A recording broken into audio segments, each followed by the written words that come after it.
Bien, jóvenes, ¿cómo están? Espero que hayan tenido una buena recarga de batería en esta semana de receso. Entonces vamos a iniciar otra vez con el tema que nosotros hemos estado analizando durante toda esta parte de la unidad, que es el análisis estadístico. Bueno, tienen los videos para que puedan volver a revisar algunos conceptos que hemos visto y esto los ayudará ya a entrar otra vez en calentamiento en la clase.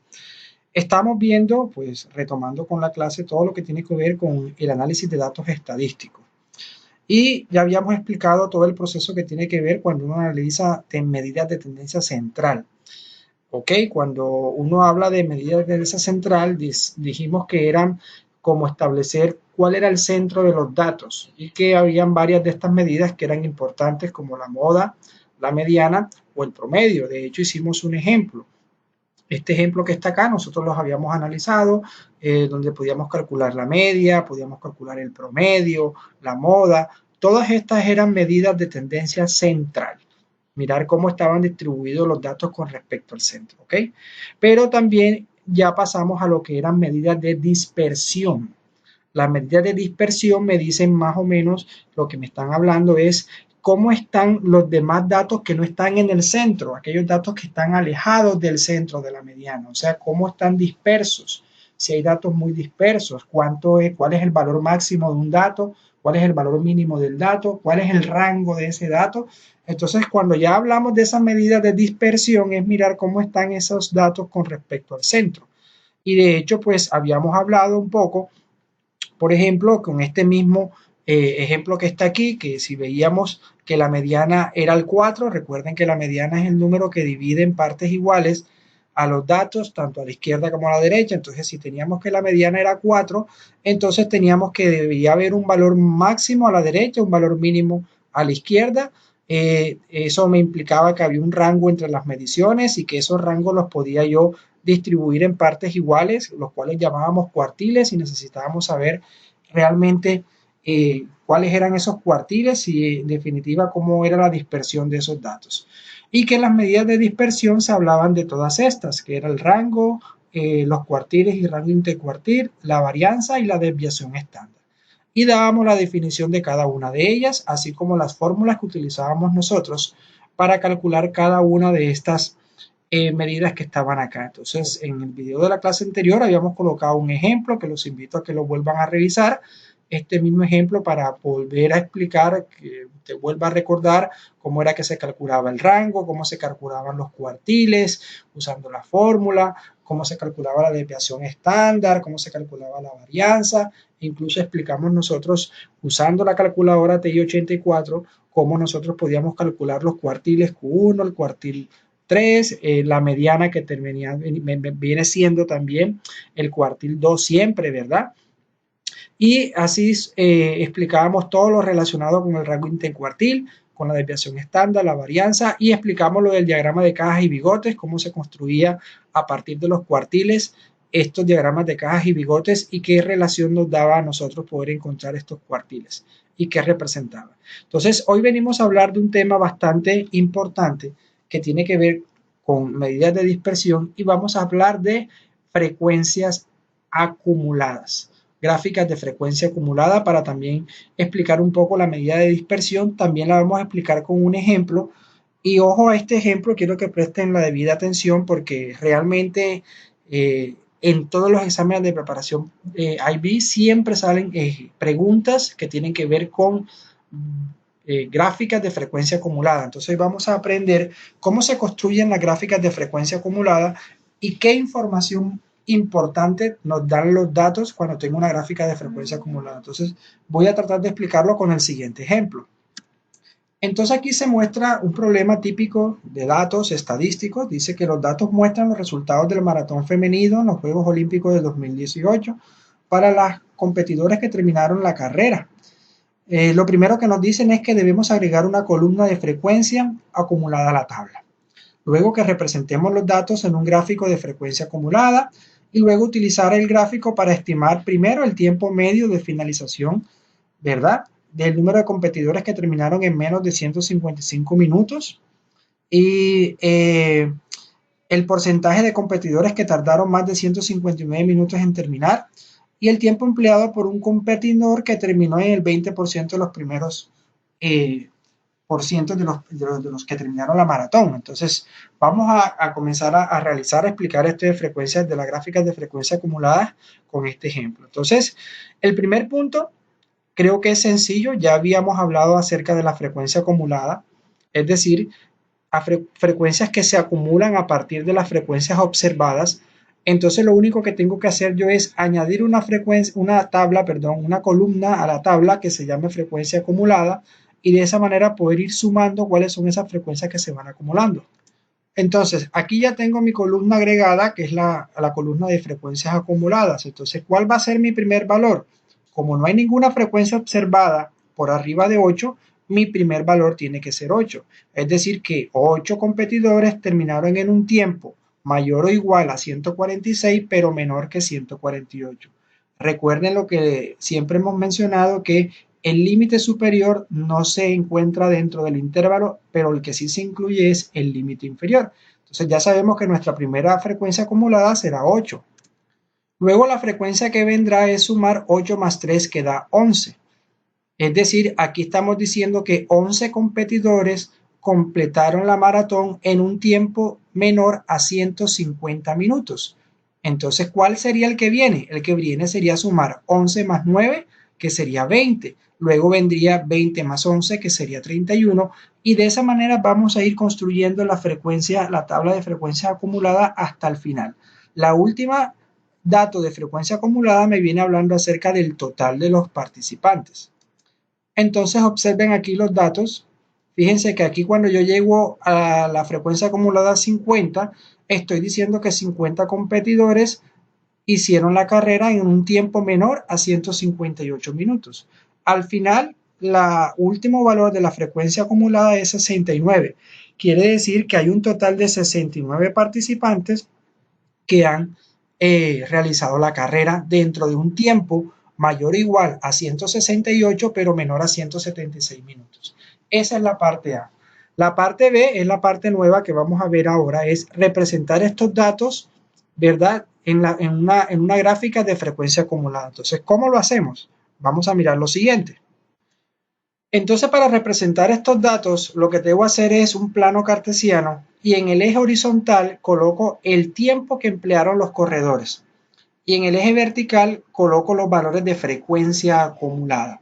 Entonces, puedo observar que las divisiones yo las puedo escoger de acuerdo a la forma más fácil que me parezca a mí representar los datos. Si yo observo, pareciese que estos datos en el eje horizontal que representan el tiempo va de 2 en 2. Entonces aquí va 146, luego 148, 150 y así sucesivamente. La división ya usted la escoge a la hora de hacer un gráfico de frecuencia acumulada o de pronto en el examen le den la cuadrícula para que la construya, pero lo importante es que usted sepa poder saber cómo equivalen las divisiones.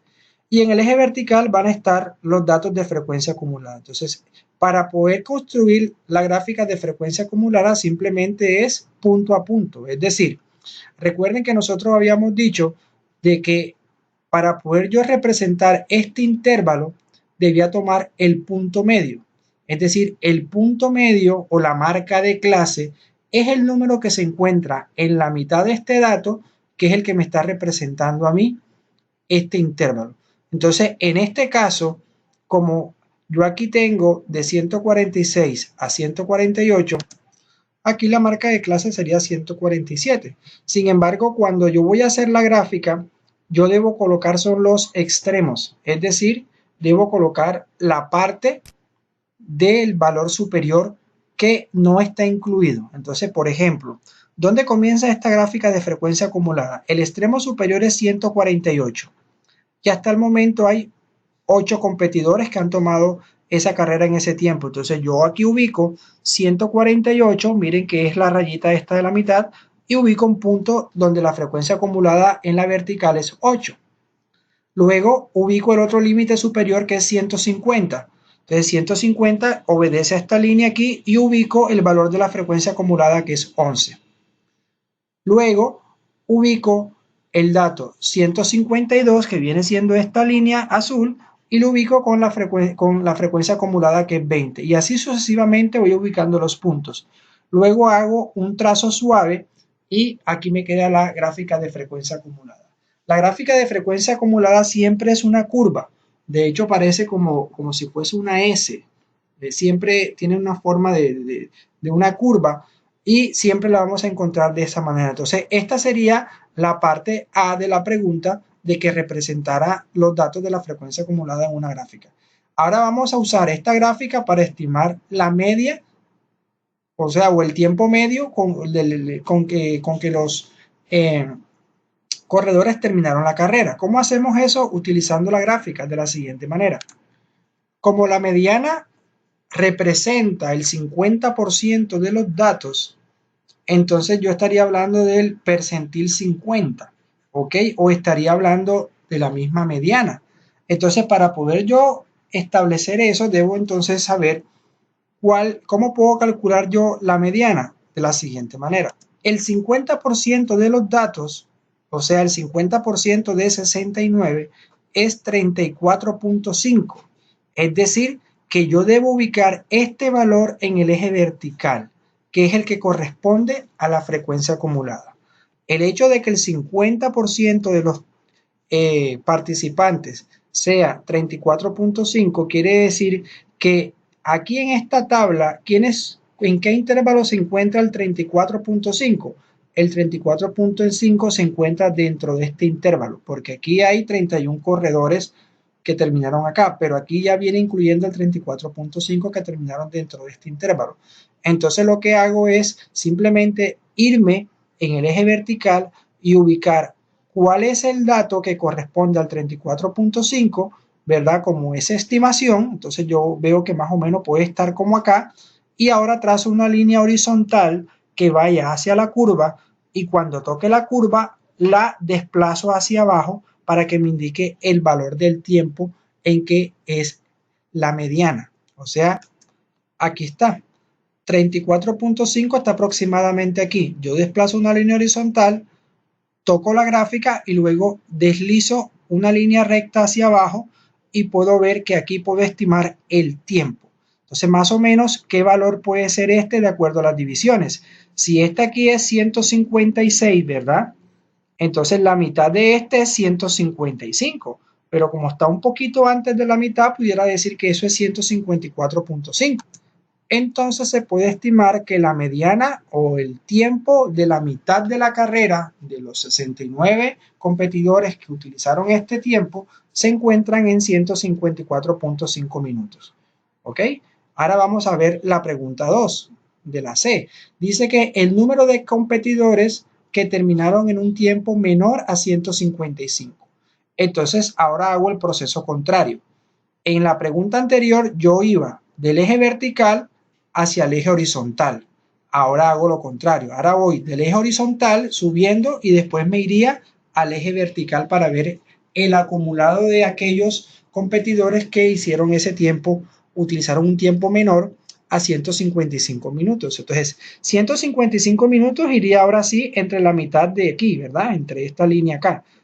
Subo una línea vertical, toco la gráfica y luego me desplazo hacia la izquierda para mirar más o menos cuántas personas hicieron un tiempo menor a ese, o sea, todos los que están a la izquierda de ese punto. Entonces, sería algo más o menos así.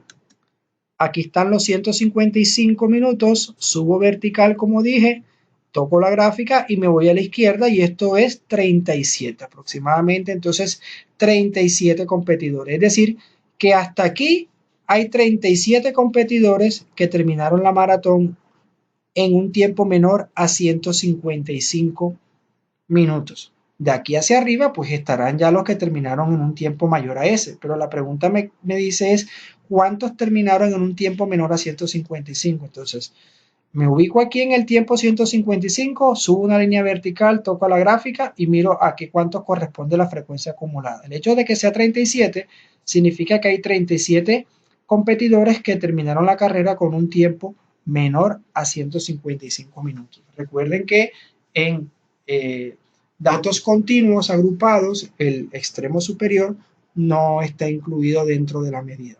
Ahora vamos a ver la pregunta 3 de la C. Dice el porcentaje de competidores, ¿verdad?, que les tomó más de 159 minutos terminar la carrera. ¿Cómo hacemos eso utilizando la gráfica de frecuencia acumulada? De forma muy parecida al punto anterior. Yo me ubico en el tiempo 159 minutos, ¿verdad?, que es la mitad entre estas dos líneas azules. Subo una línea vertical, toco la gráfica y miro a cuántos corresponden en la frecuencia acumulada y veo que es 52. Quiere decir que hay 52 competidores que terminaron en un tiempo menor a 159 minutos. Pero la pregunta es los que terminaron en un tiempo mayor. Entonces, ¿cómo sé yo cuántos hay por arriba de esta intersección? Pues fácil, si ya yo sé que por acá hay 52, pues por aquí debe haber 69 menos 52, porque como el total de los participantes es 69, si yo le resto los 52 que están por acá abajo, quiere decir que 17 competidores terminaron por encima de un tiempo de 159 minutos.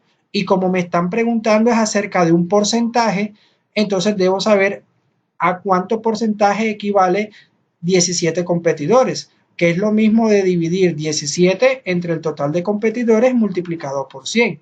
Es decir, que el cálculo me va a quedar de la siguiente manera. 17 sobre 69 por 100, eso equivale aproximadamente a 24.6%. Es decir, que 24.6% de las corredoras mujeres terminaron en un tiempo mayor a 159 minutos. Entonces, miren cómo nosotros vamos obteniendo mucha información de las gráficas de frecuencia acumulada. Y como les dije, es una gráfica que la usan mucho para evaluar que el estudiante tenga la habilidad de poder obtener toda esa información. Información como cuál, como la mediana de los datos, el cuartil 1, el cuartil 3, el rango intercuartil, que es el cuartil 3 menos el cuartil 1, que pueda calcular el porcentaje de pronto de datos que están dentro del primer cuartil, dentro del segundo cuartil, o como la pregunta esta que preguntan el porcentaje de corredores que tomaron cierto determinado tiempo. Entonces todo eso se obtiene de una gráfica de frecuencia acumulada. Ahora la pregunta 4 dice que el tiempo que le tomó a un competidor que terminó entre el 20% de los corredores que completaron la maratón. Entonces, ¿cómo podemos resolver ese problema? De forma muy parecida a la que hicimos en el inciso I. En el inciso I, pues la mediana yo sé que está en el porcentil 50, es decir, en la mitad de los datos. Acá como me están diciendo es que hay, ¿cierto?, el tiempo que tomaron el 20% de los corredores que terminaron la carrera, entonces debo calcular el 20% de 69. Cuando yo calculo el 20% de 69, sabré yo qué corredores terminaron dentro de ese top del 20%. Entonces, el 20% de 69 es 13.8. Entonces, eso podríamos aproximarlo a 14. Entonces, me voy aquí en el eje vertical y observo que 14 en frecuencia acumulada debe estar aquí. Entonces, yo trazo una línea horizontal, toco la gráfica y luego bajo a mirar qué tiempo es ese. Entonces, ¿qué tiempo es ese? Puedo observar que ese tiempo es aproximadamente 151 minutos. Es decir, que la respuesta de cuál fue ese porcentaje del 20% que terminaron la carrera fue en un tiempo de 151 minutos. Entonces, de esta manera, jóvenes, es que se pueden hacer ejercicios de gráficas de frecuencia acumulada. Son bastante sencillos porque son de interpretación de gráficas. Aquí lo único es que usted debe tener pendiente que usted puede conocer la frecuencia acumulada e ir hacia la gráfica, hacia el eje horizontal, perdón, hacia el dato, como por ejemplo en la pregunta 4 y en la pregunta 1, que nos daban la frecuencia acumulada y de allí íbamos a la gráfica y luego íbamos al eje horizontal por el dato. O podemos tener el dato y pedirnos la cantidad que hay en ese momento, como la pregunta, por ejemplo, 2 y la pregunta 3, que teníamos el dato, subíamos hasta la gráfica y luego nos íbamos hacia la frecuencia acumulada. Y de esa manera podemos hacer cálculos con gráficas de frecuencia acumulada. En caso tal de que me hubieran pedido el cuartil 1 o el cuartil 3, pues yo debo hallar la posición. Recuerden que el cuartil 1 se halla como con la fórmula que utilizamos en la clase anterior. Con esta fórmula, entonces donde Q sub K viene siendo K lo reemplazo por 1, entonces me va a quedar aquí que el cuartil 1 sería n más 1 sobre 4. En este caso sería 69 más 1 da 70. Y 70 entre 4 da 17.5. O sea que esa es la posición del cuartil 1. Me tendría que ir ahora a la gráfica, ubicar 17.5, que debe estar por aquí arribita, antes del 20, como aquí en la mitad más o menos. Ese 17.5, un poquito antes, un poquito después de la mitad, y luego venirme horizontalmente hasta acá, tocar la gráfica y desplazarme hacia abajo en una línea, y puedo decir que entonces que el cuartil 1 está más o menos como en 151.5. Ese sería el cuartil 1. ¿Cómo hallo el cuartil 3? Entonces ya con la posición que sería en ese caso 3 por n más 1 sobre 4. Y ahí entonces encuentro la posición del cuartil 3, me vengo por acá y otra vez vengo en la horizontal para saber cuánto es ese cuartil 3. Entonces, con esta explicación vamos a hacer unos cuantos ejercicios de análisis de gráfica de frecuencias acumuladas, y luego nos queda pendiente lo que son los llamados puntos aislados, ¿ok? O los que uno llama datos atípicos. ¿Cuándo yo puedo considerar que hay un dato atípico en una medida de dispersión? ¿Cuándo lo puedo sacar? ¿Cuándo no? ¿Cómo interpretar eso? Eso lo vamos a ver en la siguiente clase.